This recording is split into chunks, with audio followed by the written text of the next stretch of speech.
Hi guys! Today I'll show you the first ever update on my €100,000 dividend growth portfolio. A lot has happened in the last 4 weeks and November was very busy. The US were electing a new president, which brought some extra volatility to the market, and the earnings season was also still going on in full force, with several of my companies reporting, some with good and some with not so good news, unfortunately. I also increased one of my positions very significantly, and of course, I also got several dividend payments that I want to show to you. That means that we'll have an information-packed episode today, so let's get going. By the beginning of the month, I started with almost €106,000 portfolio value, split between €80,400 in stocks and €25,200 in ETF.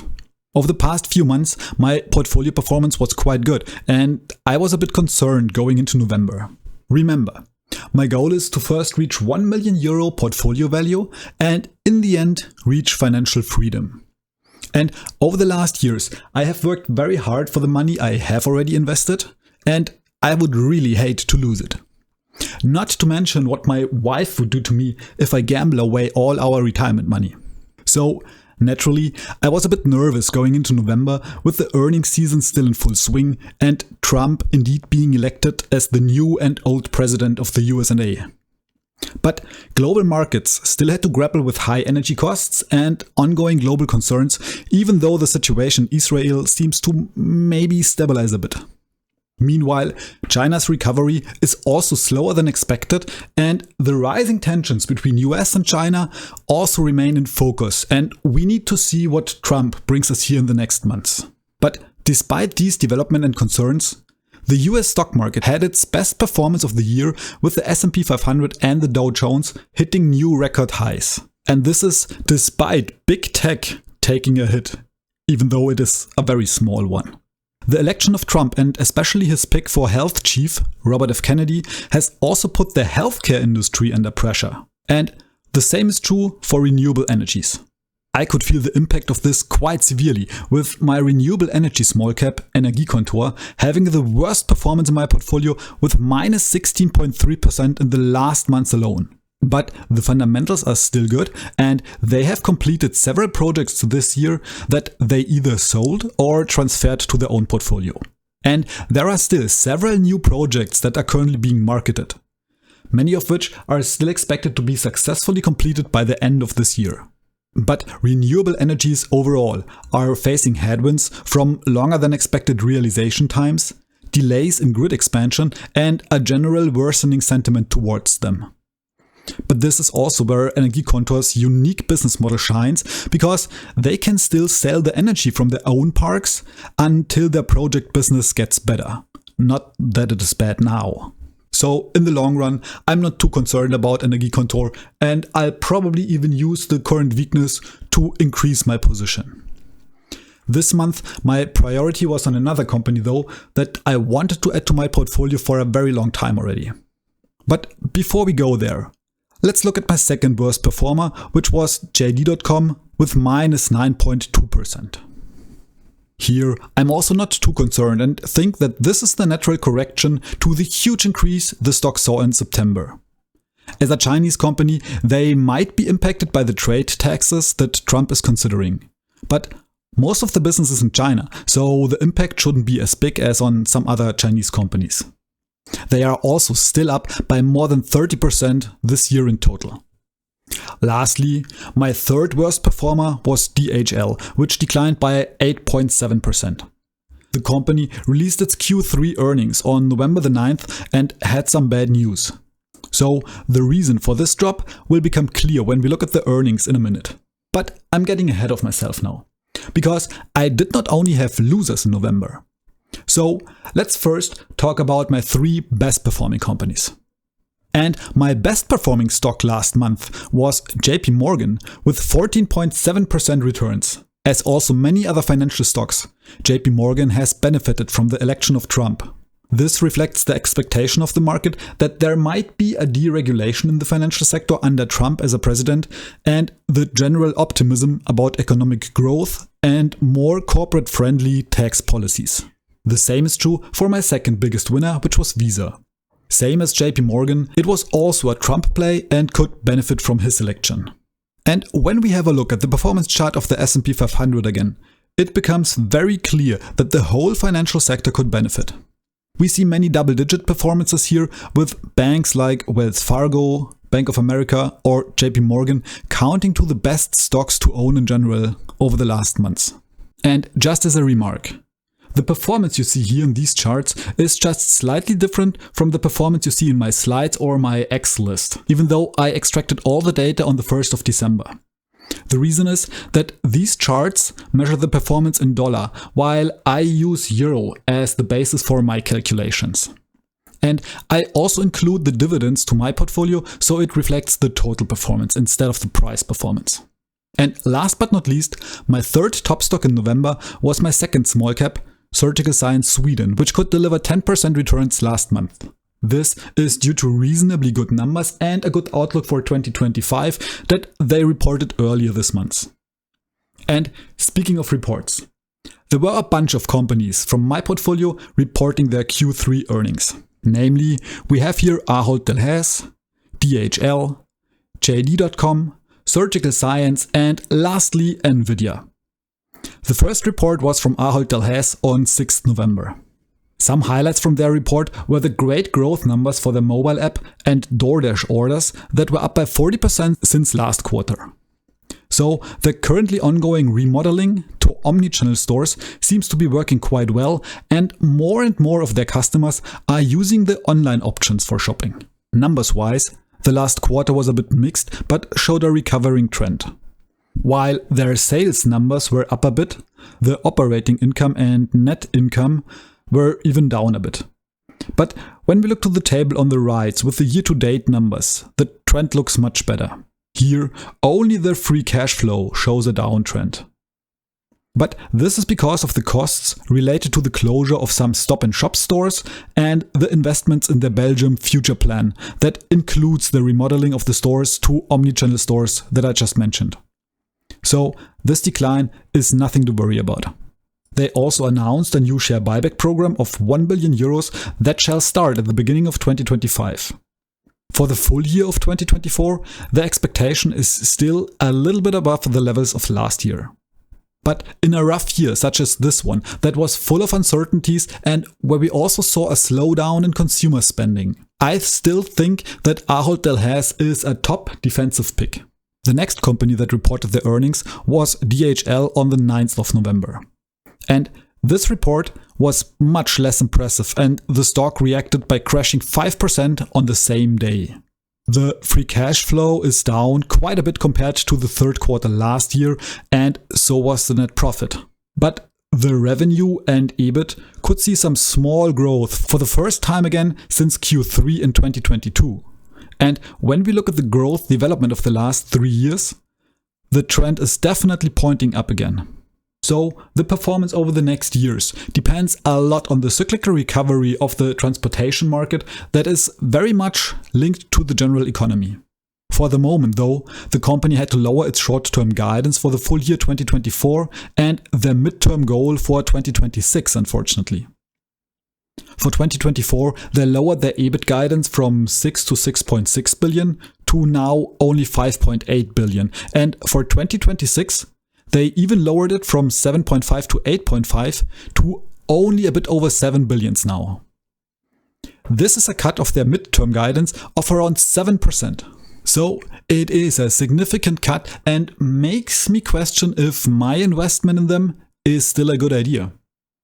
I still believe that on a global level, they are the strongest player in the transportation sector, and especially when it comes to express deliveries. But the whole sector is under pressure right now, and there might be better chances at the moment. But I still need to think a little bit on this one. We also shouldn't forget that the company is a very cyclical one and is still paying a huge dividend with 5.3% yield at the moment. So while I keep watching it very closely to see where it goes from here, I'm still happily pocketing the dividend in the meanwhile. As next company, my China stock JD.com had their report on the 14th of November. And this one is much easier for me to evaluate.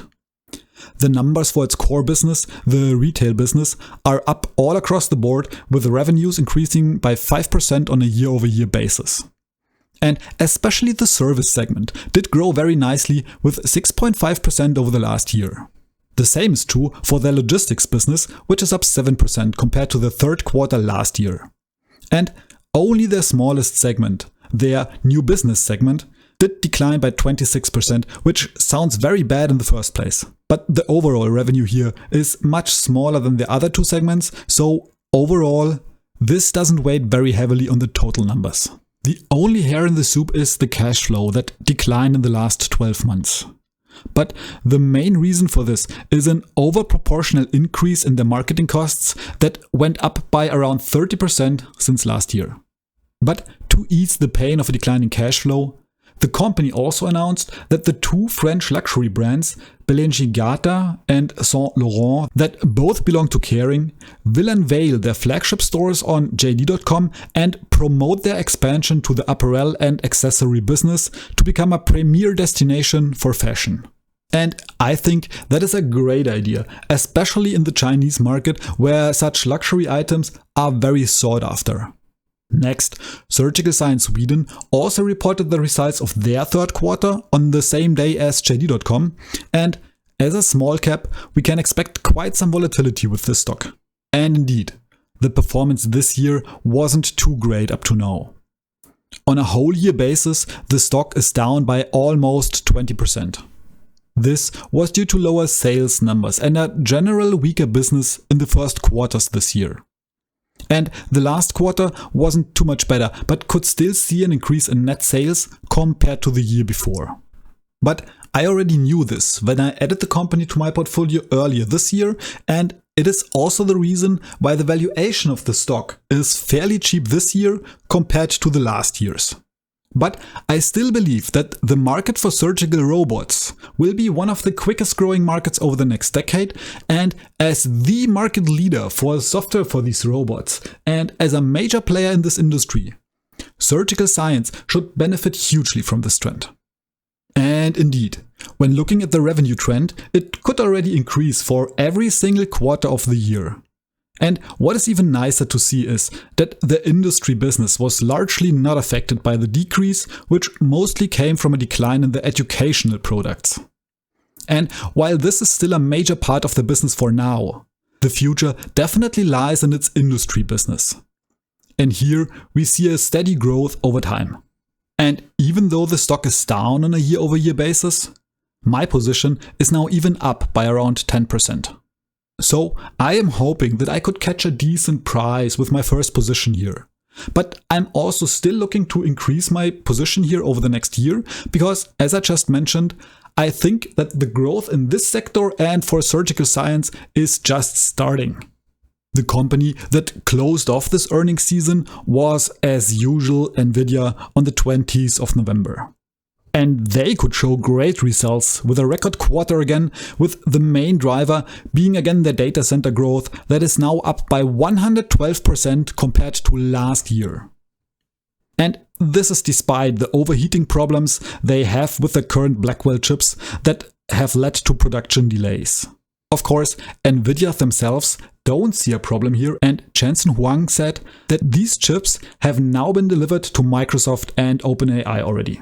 I, for myself, still see Nvidia as the strongest pick for advanced semiconductors here, despite the rising competition from other tech giants. And a slight delay in the newest generation won't change that. But of course, there is also the risk of bigger underlying issues with this chip. But from what I can see up to now, I actually don't believe that this is the case. So the insane growth story of Nvidia continues with growth figures well beyond 100% on a year-over-year basis and still impressive double-digit growth in the last quarter alone. So they are still growing quicker on a quarterly basis than many other companies do on a yearly one. And while they still keep their dividends very low, they return a lot of the cash they earn back to their shareholders via share buybacks. At the moment, they have a share buyback program of $11 billion running. This is more than the total market cap of some of my other investments. For the next quarter, they are again expecting a growth in revenue of around 10%, while their gross margin should decline ever so slightly. But with gross margins beyond 70%, this is not surprising, and I would also expect that they can't keep up these high margins with the rising competition for long. So overall, it was a mixed month for me, with some bad surprises like the huge drop of Energiekontor or the bad earnings report from DHL. But there were also some good ones, with the huge growth of Nvidia or the good earnings report and subsequent rise of the stock price of Surgical Science Sweden. And amidst all that, I still found a good company to buy, and I almost tripled one of my positions in addition to my regular savings plan of 200 euros in the S&P 500. As already announced last month, I increased my position in ASML again by purchasing 3 more shares with a total value of 1,854 euros. This brings this position to a total size of currently 2,693 euros, which is still a bit below my target position size. So I'll keep trying to increase this position as long as the valuation is still down. So as of 1st December, my portfolio looks like this. The ASML position has increased from very measly 1% to at least 3% weight, while the huge growth of my financial stocks, namely Visa and JP Morgan, has led to an increased weight of these 2 stocks. But I don't just own individual stocks. I also own 3 ETFs that all in all had also quite a good month.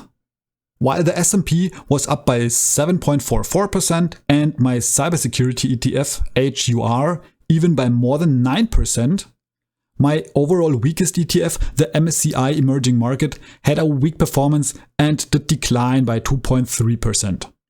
Overall, this ETF is also my worst performing one, with only 14.4% returns since I bought it. But what always brings a smile to my face is when I see the dividends that my companies paid me. And this month, 3 companies paid their dividends. And even though these dividends originally were paid in dollars, I'll show you what I earned in euro because it's my home currency and much more relevant to me. But that unfortunately also means that I feel the full effect of the exchange rate and the change of the exchange rate between dollar and euro. The 3 companies that paid this month were JP Morgan, my newest position ASML, and Texas Instruments. JP Morgan paid me 30.25 euros on the 1st of November. ASML only paid a very small dividend of 1.29 euros on the 7th November, but that was also when I still only owned 1 stock and had not bought my second batch yet. Last but not least, I received my biggest payment this month from TE with 39 euro, and this brought my total payments this month to 70.54 euros. Overall, my stocks paid me almost 140 euros this quarter, which already makes it better than the first quarter this year. There are still a couple of smaller payments missing for the last quarter, but I expect that the total dividend this quarter will also be a bit lower than last year, because I sold my biggest dividend payer from last year, Medical Properties Trust, earlier this year. So it was quite a busy month and a lot has happened, and I was quite nervous about the effects the presidential election in the US will have on the stock markets. And as I showed you, there were positive as well as negative effects on my portfolio. While my finance stocks, especially JP Morgan and Visa, could gain quite a bit, the renewable energy provider Energiekontor and my China stock JD.com had quite a bad month. The earnings season also was still in full swing and brought good news for Surgical Science Sweden, while the outlook for DHL's next quarters doesn't look too bright. But all in all, my ETFs were with 5.2% in the plus, driven by the good performance of my cybersecurity ETF. My stocks were also up by 4.5%, which increased my total portfolio worth to just slightly above 110,000 euros. So there you have it. Everything that happened to my portfolio in the last month. And guys, this was my first portfolio update and I'm still trying to figure out how to do this format in the most interesting way. So if there is anything you missed in the video or any particular part that didn't interest you so much and that you think I should skip in the future, please let me know down in the comments. And if you haven't seen my portfolio introduction yet, where I go over my goals, my investment strategy, and of course all stocks in my portfolio, I put a link to it right here. That being said, thank you so much for watching, guys, and see you in the next video.